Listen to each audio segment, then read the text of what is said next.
quyidagi alomatlardan qaysi biri sizni xonadoningizda bo'lsa, sehr yoki jin borligidan darakdir. Birinchisi, uyda tinimsiz urushlar va kelishmovchiliklar, janjallar bo'lib turishi. Kichkina gapdan ham katta bir urush, janjal kelib chiqishi. Ikkinchisi, uy egalari orasida bezovtalik, ya'ni biron bir kishi qolishni xohlamaydi. Hamma ko'chada yurishni xohlaydi. Uchinchisi, uyda g'alati tovushlar eshitilishi, taqillatish, qadam yurishi, narsalarning o'zidan o'zi harakatlanishi. To'rtinchisi, uyda to'satdan kasalliklarning ko'payishi, ya'ni tibbiy sabablar topilmaydigan og'riqlar, hushsizlik, uyqu buzilishi.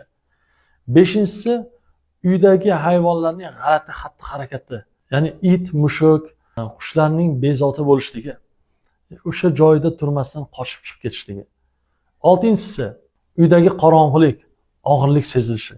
Ko'chada yaxshi holatda yuradi, uyga kirib kelganda kayfiyati buzilib, boshi og'rib, yotib, holsizlik, dangasalik yoki ko'proq uyquga berilish.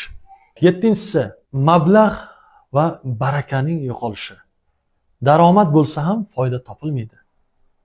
Sakkizinchisi, uy egalari tez-tez kasal bo'lishi yoki tushkunlikka tushishi.